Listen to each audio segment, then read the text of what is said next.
தந்தை, மகன், தூய ஆவியின் பெயராலே ஆமேன். மூவொரு கடவுளுடைய அருளும் ஆசீரும் பாதுகாப்பும் வழி நடத்துதலும் உங்களோடு இருப்பதாக. பொதுக்காலம் 14வது வாரம் வியாழன்கிழமை இறை வார்த்தை பகிர்வின் வழியாக என் அன்பு சொந்தங்களே, உங்களை சந்திப்பதிலே பெருமகிழ்ச்சி அடைகின்றேன். அருளும் இரக்கமும் நிறைந்த ஆண்டவர் தாமே இந்த நாள் முழுவதும் உங்களை ஆசீர்வதித்து பாதுகாப்பாராக. அம்மையப்பன் உந்தன் அன்பே நிரந்தரம், மாறும் உலகில் மாறாவுன் உறவே நிரந்தரம் என்று சொல்லி இறைவனுடைய அன்பை பற்றி நாம் அழகாக பாடி இறைவனை மகிமைப்படுத்துகின்றோம். ஆம் அன்பு சகோதரமே, மாறிக்கொண்டிருக்கின்ற உலகிலே மனிதனும் அதோடு சென்று மாறிக்கொண்டிருக்கின்ற மனநிலையை கொண்டிருக்கின்ற பொழுது மாறாத ஒன்று கடவுள் நம்மீது வைத்த அன்பு. நாம் எவ்வளவுதான் பாவிகளாக இருந்தாலும், அவரை புறம் தள்ளி சென்றாலும் கடவுள் நம்மீது வைத்த அன்பு ஒருபோதும் மாறுவதில்லை. இதே அன்பை தான் பவுலடியார் எபேசியர் 3:18 இறை மக்கள் அனைவரோடு சேர்ந்து கிறிஸ்துவனுடைய அன்பின் அகலம், நீளம், உயரம், ஆழம் என்னவென்று உணர்ந்து அறிவு கேட்டாத இந்த அன்பை அறிந்து கொள்ள ஆற்றல் பெறுவீர்களாக.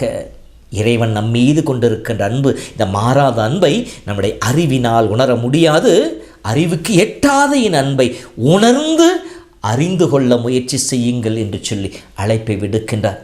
ஏனெனில் கடவுள் நம் மீது கொண்டிருக்கின்ற அன்பு அத்தகைய ஆற்றல் வாய்ந்ததாக இருக்கின்றது. இந்த அன்பு தாய் அன்போடும் தந்தைக்குரிய பாசத்தோடும் ஒப்பிட்டு கூறப்படுகின்றது. எசாயா புத்தகம் 66 படிக்கின்ற பொழுது கடவுள் தன் தாய் அன்பை வெளிப்படுத்துகின்றார். தாய் தன் பிள்ளையை தேற்றுவதை போல நான் உன்னை தேற்றுகின்ற தேவனாக இருக்கின்றேன் என்று சொல்லுகிறார். இப்படி தேற்றுகின்ற தேவன் செய்கின்ற செயல் என்ன? மார்பில் அணைத்து சுமக்கப்படுவீர்கள், மடி மீது வைத்து தாளாட்டப்படுவீர்கள் என்று சொல்லுகின்றார். இப்படி தாளாட்டுகின்ற இறைவனுடைய அன்பு ஒருபோதும் குறைந்து விடுவதில்லை என்பதைத்தான் எசாயா 49:15 சொல்லுகின்றார். பால் குடிக்கும் தன் மகவை தாய் மறப்பாளோ? கருத்தாங்கியவள் தன் பிள்ளை மீது இரக்கம் காட்டாதிருப்பாளோ? இவர்கள் மறந்திடனும் நான் உன்னை மறக்கவே மாட்டேன் என்று சொல்லுகின்றார்.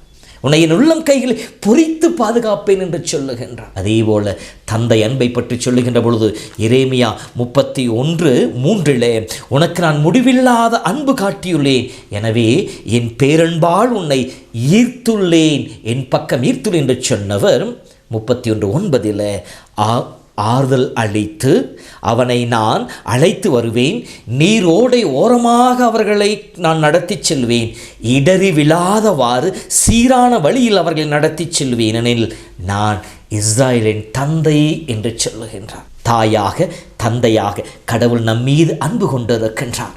இந்த அன்பு ஒருபோதும் மாறாதது, நிரந்தரமானது என்பதை நாம் அறிந்திருக்கின்றோம். இத்தகைய மாறாத அன்பு கொண்ட இறைவன் இஸ்ராயல் மக்களுக்கும் நமக்கும் செய்வதை பாருங்கள். இந்த முதல் வாசகத்திலே ஓசையா அழகாக பட்டியலிட்டு காட்டியிருக்கின்றார். இஸ்ராயல் குழந்தையாக இருந்த பொழுது நான் மேல் அன்பு கூர்ந்தேன். எதையும் எதிர்பார்க்காத அன்பு, தன்னலம் இல்லாத அன்பு, விட்டு கொடுக்கின்ற அன்பு, அரவணைக்கின்ற அன்பு, இதோ கடவுள் அந்த இஸ்ராயல் மக்கள் மீது காட்டியவராக இருக்கின்றார். மேலும் அவர்கள் தன்னுடைய பலவீனத்தால் இயலாமையிலும் அடிமையாக சென்ற பொழுது நான் என் மகனை அழைத்தேன், உரிமையோடு அவர்களை அழைத்து வந்தேன், எனக்குரியவர்கள் என்கின்ற அந்த அன்போடு நான் அவர்கள் அழைத்து வந்தேன் என்று சொல்லுகின்றார். இது மட்டுமல்ல, தந்தையினுடைய செயல்பாடுகளை சொல்லி காட்டுகின்றார். எப்ராயிமுக்கு நடைபயிற்றுவித்தவன் நானே, கரம் பிடித்து நடத்தி சென்றேன், கண்மலை மேல் அவனை நிறுத்தச் செய்தேன், எல்லா விதமான ஆபத்துக்களிலிருந்து அவனை நான் பாதுகாத்தேன், என் கரம் அவனை பற்றி பிடித்து நடந்தது என்ற வார்த்தை கேட்டவள் கடவுள் கரம் பிடித்து நடத்தியவராக இருக்கின்றார். மேலும் அவர்களை கையிலேந்தியவன் நான், தடுமாறி விழுகின்ற பொழுது, சோர்வுறுகின்ற பொழுது அவர்கள் என் கரங்களிலே தாங்கப்பட்டார்கள். எப்படி கழுகு தன் குஞ்சுகளை சிறகிலே சுமந்து காப்பதை போல கடவுள் தம் ஒவ்வொருவரையும் தன் கரங்களிலே வைத்து மக்களை காத்தவராக இருக்கின்றார். அவர்களை குணப்படுத்தியது நான். அவர்கள் நோய்வாய்ப்பட்டிருக்கின்ற பொழுது, அவர்கள் மன நோயிலே வீழ்கின்ற பொழுது அவர்களை ஆற்றுப்படுத்தி குணப்படுத்தியவன் நானே என்று சொல்லுகின்றார். மேலும் அவர்கள் உணராமல் போன போது கூட நான் பரிவு என்னும் கட்டுகளால் அவர்களை பிணைத்தேன். பரிவு, இரக்கம், மன்னிப்பு, இந்த கட்டுகளால் அவர்களை பிணைத்து என்னோடு இணைத்து கொண்டேன். அன்பு கயிறுகளால் கட்டி நடத்தி வந்தேன். இறைமகன் இயேசு நமக்காக மனிதனாக நம்மை தேடி வந்து எதற்காக? நம்மை தண்டிப்பதற்காக அல்ல, மாறாக நம்மை மீட்டு தந்தையோடு மீண்டும் இணைப்பதற்காக. ஆக அன்பு என்னும் கயிறினால் நம்மை, அந்த இஸ்ரேல் மக்களை கட்டி நடத்தி வந்தேன். மேலும் அவர்கள் கழுத்தின் மேல் இருந்த நுகத்தை அகற்றிவிட்டேன். நுகம் என்பது அவர்களை அழுத்தி கொண்டிருக்கின்ற எல்லா விதமான அடிமைத்தனங்கள். மாற்றானுடைய அரசில் இருந்த அடிமைத்தனம், பாவம் என்கின்ற சூழ்ச்சியினுடைய அடிமைத்தனம், சாத்தானுடைய அடிமைத்தனம், அனைத்திலும் இருந்து நான் அவர்கள் நுகத்தை அகற்றிவிட்டு விடுதலை கொடுத்தேன். அடுத்து அற்புதமாக சொல்லுகிறார் பாருங்கள், அவர்கள் பக்கம் சாய்ந்து உணவு ஊட்டினேன். தாய் தன் குழந்தைக்கு உணவூட்டுவதை போல, சீராட்டி உணவூட்டுவதை போல, அவர்களை தன் மார்பிலை அணைத்து கொண்டு உணவூட்டுவதை போல நான் அவர்கள் பக்கமாக சாய்ந்து அவர்களுக்கு உணவூட்டேன். எவ்வளவு அன்பு பாருங்கள். அது மட்டுமல்ல, இப்படி செய்தாலும் இஸ்ரேல் மக்கள் என்ன செய்தார்கள்? நான் எந்த அளவுக்கு அவர்களை அன்பு செய்தனோ அந்த அளவிற்கு அவர்கள் என்னை விட்டு விலகி போனார்கள். பாகாலுக்கு பலியிட்டார்கள், சிலைகளுக்கு தூபம் காட்டினார்கள்.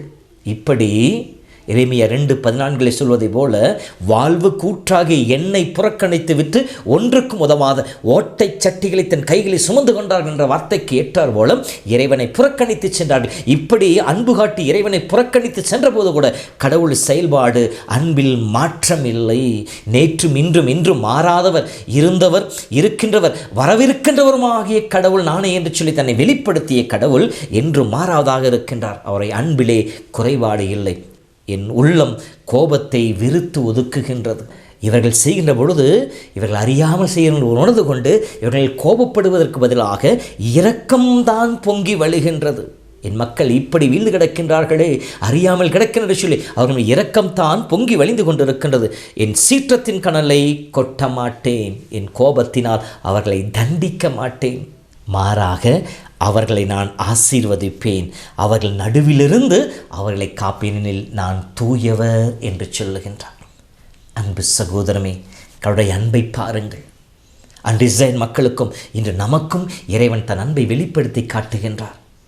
உன் தாயின் கருவிலே நான் உன்னை சுமந்தேன், இளமேல் நானே உனக்கு உணவூட்டினேன், தலை நரைக்கும் வரை உன்னை கைவிடேன் என்று வாக்குத்தத்தம் கொடுத்த தேவன் அந்த அன்பில் ஒருபோதும் பின்வாங்குவதில்லை. நாம் ஆண்டவரை புறக்கணித்தாலும், ஆண்டவர் அன்புக்கு எதிராக நாம் வாழ்ந்தாலும், ஆண்டவருக்கு முகத்தை காட்டுவதற்கு பதிலாக முதுகை காட்டி நின்று கொண்டிருந்தாலும், கடவுள் நம்மீது கொண்ட அன்பில் ஒருபோதும் தளர்ந்து போவதில்லை. நமக்காக காத்து கொண்டிருக்கின்றார். நம்மீது இரக்கத்தை பொங்கி வாரி வழங்கி நம்மை மனமாற்றத்தின் வழியாக புது வாழ்விற்கு அழைத்து கொண்டே இருக்கின்றார். எப்படி?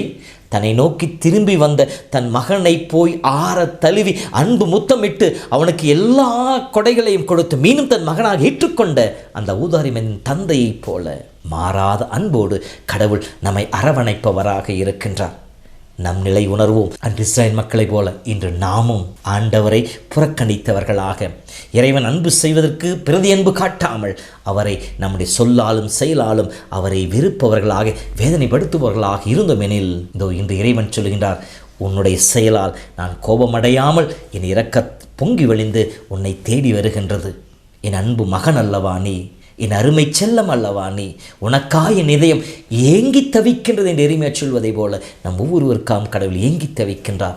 கடவுள் ஏக்கத்தை புரிந்து கொள்ளுவோம், ஆண்டவர் நோக்கி திரும்பி வருவோம், இறை உறவிலை வாழ்ந்து இறைவன் ஆசி பெற்ற மக்களாய் மகிழ்ந்திருப்போம். கடவுள் நம் ஒவ்வொருவரையும் ஆசீர்வதிப்பாராக. ஆண்டவர் உங்களோடு இருப்பாராக. எல்லாம் வல்ல இறைவன், தந்தை, மகன், தூய ஆவியின் பெயராலே ஆமேன்.